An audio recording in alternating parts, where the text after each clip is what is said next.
ابھی جو ویڈیو لگائی تھی میں نے اس پر مجھے ایک سوال بہت تفصیل سے موصول ہوا ہے کہ حافظ صاحب ایک مسئلہ میرے ساتھ درپیش ہے۔ میں اپنے گھر میں روایات اور حدیث کے بارے میں بات کر رہا تھا اور اس سے دین کو جو نقصان ہوا ہے اس کے بارے میں بتا رہا تھا، تو میرے بیٹے نے مجھ سے ایک سوال کیا کہ اگر ہمیں روایات اور حدیث کو نہ مانیں، اگر ہم روایات اور حدیث کو نہ مانیں تو ہمیں کیسے پتہ لگے گا کہ قرآن اللہ کی کتاب ہے؟ اس کو کیسے اور کس پر نازل ہوئی، اس کی تدوین کب اور کیسے ہوئی، صحابہ کرام تھے اور اللہ کے رسول کے دور کے بارے میں باقی معلومات کہاں سے لیں گے کہ ان کی لائف، ہجرت اور باقی سارے معاملات میں، اور یہاں تک ختم ہو گیا، تو پلیز اس بارے میں ضرور گائیڈ کیجیے گا۔ تو اس کو میں جو سوال میرے پاس آیا ہے بہت تفصیل سے صاحب نے کہا کہ اس کا مجھے ضرور گائیڈ کر دیجئے،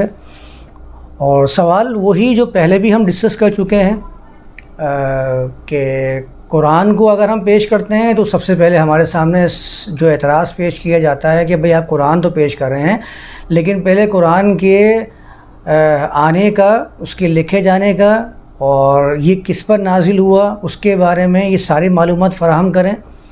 ورنہ اگر آپ صرف قرآن کو پیش کریں گے تو قرآن کی حقانیت ثابت کیسے ہوگی، اس کا وجود کیوں کر تسلیم کر لیا جائے۔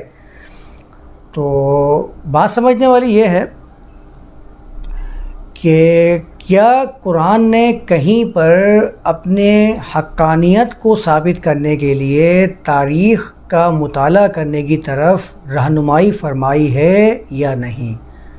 آپ پورے قرآن کا ہی مطالعہ کر لیجئے، کہیں بھی کوئی ایسی آیت جس میں کہا گیا ہو کہ اگر اللہ کی کتاب کو، اللہ کی کتاب تسلیم کرنا ہو تو سب سے پہلے تاریخ کا جائزہ لینا ہوگا کہ یہ کس پر آئی، کیوں کر آئی، کس نے اس کو مرتب کیا، اس کے مرتب کرنے کے بعد کیسے اس کو آگے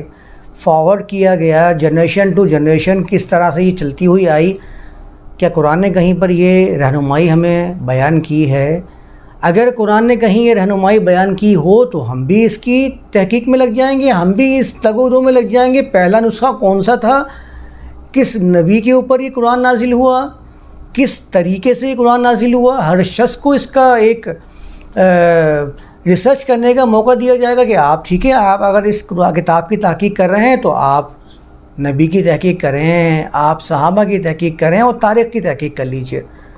قرآن نے تو ہمیں کہیں بھی اس کا کوئی بھی اشارہ بھی نہیں دیا ہے کہ ہم تاریخ کے ذریعے سے قرآن کی حقانیت کو تسلیم کرنے کے لیے تیار ہوں، یا دوسروں کو سامنے ہم قرآن کو اس طرح ثابت کروا سکیں کہ یہ تاریخ کے اندر اس کا وجود تھا۔ قرآن کے اندر تو مصنف کا نام اسی لیے تو درج نہیں ہے کیونکہ مصنف سے کتاب کسی شخصیت کی طرف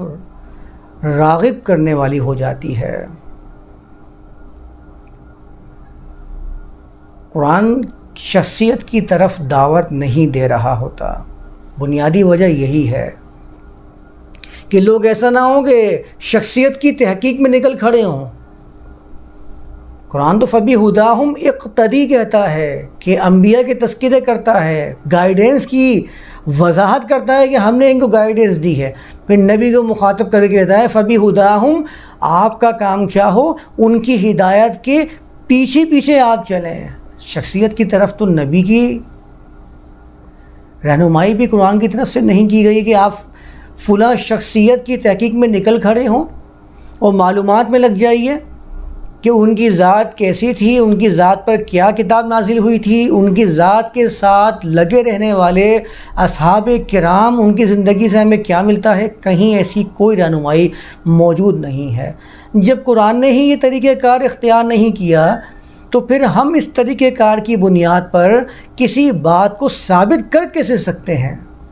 ہم یہ کہہ کیسے سکتے ہیں کہ یہ قرآن اگر اللہ کی کتاب مانی جائے گی، یہ اس صورت میں مانی جائے گی جبکہ ہم نبی کی زندگی کو اور ان کے صحابہ اصحاب کرام کی زندگی کو مطالعہ کریں گے، تب معلوم ہوگا کہ یہ کتاب حق ہے یا باطل ہے یا غلط ہے یا سچ ہے، یہ اللہ کا کلام ہے یا اللہ کا کلام نہیں ہے۔ ایسی کوئی تعلیمات اس کتاب کے اندر موجود نہیں ہیں۔ ایسا سوال کرنا یہ درست نہیں ہے۔ خاص طور پر قرآن کے بارے میں یہ بات ذہن میں رکھنی ہے، کیونکہ اگر اس طریقہ کار کی روشنی میں ہی آپ کسی کتاب کو تسلیم کرنے والے بنتے ہیں بھائی، تو پھر یہ سمجھ لیں کہ اس طریقہ کار پر تو دنیا کے مذاہب کی مختلف کتابوں کو تسلیم کرنا پڑے گا آپ کو۔ آپ ذرا آئیں تو اصول کی روشنی میں جو اصول آپ یہاں پر بیان کر رہے ہیں اور بیان کر کے کہہ رہے ہیں کہ اس کے وجود کو تسلیم کروں گا جبکہ مجھے تاریخ سے یہ باتیں ثابت ہو جائیں گی، تو اگر میں آپ کو 2-2.5 سالہ پرانی تاریخ سے یہ بات ثابت کر دوں کہ گیتا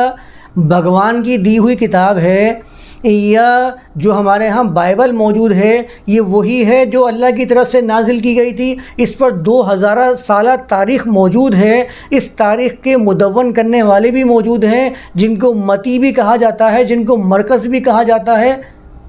تو کیا آپ اس بات کو تسلیم کر لیں گے کہ ہاں 2000 سالہ تاریخ ہے تو تاریخ کی بنیاد پر یہ اللہ کی کتاب ایسے ہی مان لی جائے جیسے کہ پیش کی جاتی ہے؟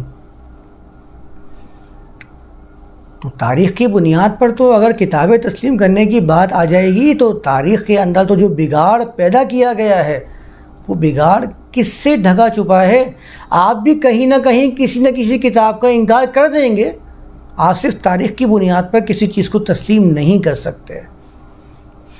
یہ تو آپ کو بتا دیا گیا ہے کہ بھئی اگر آپ کے سامنے کوئی قرآن کی بات پیش کریں تو آپ اس کے سامنے یہ اعتراض پیش کیجیے گا، پھر دیکھنا وہ قرآن کی بات کرنے سے خاموش ہو جائے گا، وہ تمہارے اعتراض کا جواب نہیں دے سکے گا۔ سب سے پہلے اس سے تم یہ بات کہنا کہ دیکھو قرآن کو بڑے ثابت کرو، قرآن کو قرآن کے ذریعے سے، قرآن کی بتائی ہوئی رہنمائی کے ذریعے سے ثابت کیا جائے گا۔ کوئی شخص اللہ کی کتاب تسلیم ہی نہیں کرتا، میں ابھی تو درس میں بات کر رہا تھا کہ کوئی شخص اگر ایسا ہو کہے کہ یہ اللہ کی کتاب نہیں ہے، میں اس کتاب کو اللہ کی کتاب تسلیم نہیں کرتا، اور آپ اسی کتاب سے اس کے کتاب اللہ ہونا ثابت کریں گے تو اس کے نزدیک کیا اہمیت ہوگی اس بات کی؟ مثال کے طور پر اگر دنیا کے اندر کسی بھی مذہب کی کوئی کتاب موجود ہے، وہ مذہب کا داعی، مذہب کا مبلغ آپ کے سامنے اپنے مذہب کی دعوت لے کر آئے، آپ اس سے پوچھیں کہ واقعی یہ خدا کی کتاب ہے ثابت کرو، وہ اسی کتاب میں لکھا ہوا دکھائے کہ ہاں یہ خدا کی کتاب ہے، تو کیا آپ اس بات کو تسلیم کر لیں گے؟ تو یہ طریقہ کار تو بالکل بھی ناقابل قبول ہے، اس کو قبول نہیں کیا جا سکتا۔ قرآن نے جو طریقہ بیان کیا ہے، خود وضاحت کی ہے قرآن کے اندر، وہ کیا ہے کہ تخلیق کی طرف غور کر کے، کیونکہ قرآن نے کلام اللہ کو آیات قرار دیا ہے۔ آیات وہ چیز جس سے محسوس چیز کے ذریعے غیر مرئی پوشیدہ چیزوں کا حق ہونا یہ سمجھ میں آ جائے، اس کو آیات کہتے ہیں۔ اس لیے تو قرآن نے ان کو آیات کہا ہے جو کلام اللہ کے اندر ہیں۔ وہ آیات کیا ہیں کہ آپ زمین و آسمان کی تخلیق پر غور و فکر کریں، اس میں قانون کا جائزہ لیں، الہکم الہ واحد کو اس کے اندر دیکھیں کس طریقے سے ہر چیز خدا کے قانون کے مطابق لگے بندے کام پر لگی ہوئی ہے۔ اس کے بعد آپ کو معلوم ہوگا کہ ہاں یہ کلام اللہ کا ہے یا نہیں ہے۔ آپ یہ جائزہ لیں مذاہب عالم کی کتابوں کا کہ کیا وہ شخصیات کی طرف دعوت دیتی ہیں یا ایک اللہ، ایک خدا کی طرف وہ راغب کرنے والی ہیں، تو آپ کو معلوم ہوگا کہ ہاں قرآن وہ کتاب ہے جو شخصیات کی طرف نہیں بلکہ قانون کی طرف رہنمائی کرتی ہیں۔ جیسے کہ ایک جگہ قرآن میں خود آیا ہے وما محمد الا رسول، محمد صرف اللہ کے رسول ہیں، محمد صرف پیغام دینے والے ہیں۔ افائم مات، اگر وہ موت سے ہمکنار ہو جائیں، او قتلا، یا ان کو قتل کر دیا جائے، انقلبتم علی اعقابکم، تو کیا تم اپنے ایڑیوں کے بل پلٹ جاؤ گے؟ قرآن تو یہاں تک لے کر آتا ہے۔ قرآن تو بتاتا ہے کہ شخصیات آ جاتی ہیں اور چلی جاتی ہیں، شخصیات کی طرف قرآن دعوت نہیں دیتا۔ وہ یہ پیمانہ بیان کر دیتا ہے کہ شخصیات کی طرف نہیں، ولیکن کونوا ربانیین، یہ قانون ہے، اس قانون کے مطابق آپ کو زندگی گزارنی ہے۔ تو قرآن نے کہیں بھی تاریخ کا جائزہ لینے کا حکم نہیں فرمایا۔ صحابہ کرام جو انبیاء کے گزرے ہیں ان کے حالات کا جائزہ لینے کا کہیں نہیں فرمایا۔ قرآن نے کہیں یہ نہیں فرمایا کہ آپ نبیوں کے احوال کا جائزہ لینا شروع کریں۔ قرآن نے انبیاء کے احوال ان کی اقوام کے ساتھ بیان کیے کہ انہوں نے اپنی قوم سے سرکش جابر بادشاہوں سے کس طرح کا معاملہ کیا ہے، آپ اس سے رہنمائی حاصل کر کے اس طرح اپنا مقام بنانے کی کوشش کریں۔ قرآن نے کہیں کتاب اللہ سے ہٹ کر کسی اور طرف رہنمائی نہیں کی ہے۔ اگر آپ کہتے ہیں کہ ہمیں نبی کی زندگی کا جائزہ لینا پڑے گا تو آپ نبی کی زندگی کا جائزہ لے کر یہ بات ماننے پر مجبور ہو جائیں گے کہ نبی تو خود اپنی ساری زندگی اس کلام کے مطابق گزارتے تھے، اس میں تو کسی قسم کا کوئی شک ہو ہی نہیں سکتا۔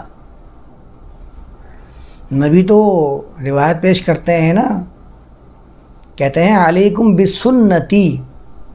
روایت کے اندر الفاظ ہے نا کہ میری سنت کو لازم پکڑ لینا۔ میں تو کہتا ہوں اس روایت کے اندر قرآن کی طرف اشارہ ہے، قرآن کو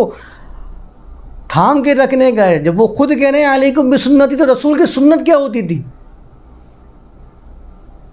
رسول کی سنت تو قرآن پہ عمل کرنا ہوتی تھی، تو ہم پر علیکم بسنتی کا مطلب کیا ہوا؟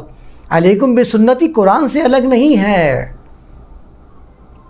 علیکم بسنتی کا مطلب تو یہ ہے کہ تم میری سنت کو لازم پکڑ لو۔ اللہ کے رسول کی سنت کیا تھی؟ رسول کی سنت تھی قرآن کے دامن کو تھام کے رکھنا۔ ان الذی فرض علیک القرآن میں میسج کیا ہے؟ آپ پہ قرآن کو فرض کر دیا گیا ہے، تو نبی کی سنت کیا ہوئی؟ قرآن کی فرضیت کو تھام کے رکھنا، اس کے ساتھ چمٹ کر رہنا، واعتصموا بحبل اللہ والا معاملہ کرنا۔ تو علیکم بسنتی تو خود پیغام دے رہی ہے کہ نبی کی سنت قرآن پہ عمل کرنا ہے، تو آپ قرآن پہ عمل کریں علیکم بسنتی کہ آپ مکمل حقدار قرار پائیں گے۔ ورنہ اگر آپ اس کو علیکم بسنتی کو قرآن سے الگ کر کے دکھائیں گے تو پھر دو چیزیں وجود میں آ جائیں گی، ایک طرف قرآن آ جائے گا اور اس کے مقابلے میں سنت آئے گی۔ مقابلے میں یاد رکھیے گا ان الفاظ کو، آپ مقابلے میں لا کر کھڑا کر ہی دیں گے۔ تو یہ جو اصول ہے کہ تاریخ کا مطالعہ کر کے ہی کسی کتاب کی حقانیت کو جانا جائے گا، ورنہ اس کے وجود کو تسلیم نہیں کیا جائے گا، یہ بات قرآن کے اوپر چسپاں کرنا اور اس کے ذریعے قرآن بیان کرنے والوں کو خاموش کرنے کی کوشش کرنا یہ غلط ہے، یہ بالکل درست نہیں ہے۔ ورنہ پھر اس پیمانے کے اوپر تو پھر ہم نے ایک دفعہ پہلے بھی بات کی تھی کہ تواتر والی بات آ جائے گی کہ تواتر کو مانا جائے یا نہ مانا جائے، پھر قرآن کی حقانیت کو کیسے ثابت کیا جائے۔ یہ میں نے اپنی ایک ویڈیو کے اندر بیان بھی کیا ہوا ہے، اس کو ایک مرتبہ سن لیجئے اچھی طریقے سے، اس کا بھی جائزہ لے لیجئے، اور حتی الامکان میں نے ابھی بھی کوشش کی ہے کہ بات سمجھ میں آ جائے۔ اگر جب بھی سمجھ میں نہیں آئے تو میں دوبارہ بھی اس کا تفصیل سے بات کر سکتا ہوں، کوئی اور بات اگر اس میں الجھن ہو تو میرے خیال سے یہاں تک تو بات سمجھ میں آ گئی ہوگی۔ اور اس بات کو اچھی طرح سمجھ لیں کہ ہمیں قرآن نے کہیں بھی اس بات کا مکلف نہیں بنایا کہ ہم سنت کی تلاش میں لگ جائیں یا پھر قرآن کے مقابلے میں کسی اور عمل کو اس کے جیسا قرار دینا شروع کر دیں، یا ان کے لکھنے والوں کی زندگی ان کے احوال کی خبر گیری میں ہمیں حکم دیا ہو، ایسا بھی نہیں کہا۔ ورنہ اگر ایسا کہا ہوتا تو ظاہر سی بات ہے یہ قرآن کوئی پہلے کتاب تو تھی نہیں، ماں کنت بدعا من الرسول، خود قرآن کہتا ہے نبی سے کہ آپ فرما دیجئے کہ میں نیا رسول نہیں ہوں، تو قرآن کوئی نئی کتاب تو تھی نہیں۔ اگر یہی اسلوب تھا اللہ کا، یہی طریقہ تھا، تو جس طرح ہم اللہ کی بات کو تسلیم کرنے والے ہیں تو پھر ہمیں ہر نبی کی اور ان کے ساتھیوں کی زندگی کے احوال تلاش کرنے کی کوششوں میں لگے رہنا چاہیے تھا۔ پھر ایک کتاب کیوں؟ پھر تو جتنے اللہ کے کلام آئے ان سب کے تگ و دو میں لگ جائیے آپ کہ وہ کیسے آئے تھے اور کیسے جمع کیے گئے، ان کے اصحاب کرام کی زندگی کو آپ جمع کرنا شروع کر دیجئے۔ تو قرآن نے تو کہیں رہنمائی نہیں کی، پورے قرآن میں کسی بھی نبی کے بارے میں یہ ذکر نہیں ہے کہ آپ ان کی زندگی کو ترتیب دینا شروع کر دیں۔ یہ تو صرف روایت حدیث میں ہی آتا ہے، اور باقی ہمیں جس کو بائبل کہا جاتا ہے اس میں ہمیں یہ ملتا ہے کہ عیسیٰ رسول اللہ کی زندگی کو انہوں نے جمع کرنا شروع کر دیا تھا۔ تو اگر اور بھی کوئی بات ہو تو مجھے کمنٹ کر دیجیے گا، میں اس کا جواب دے دوں گا.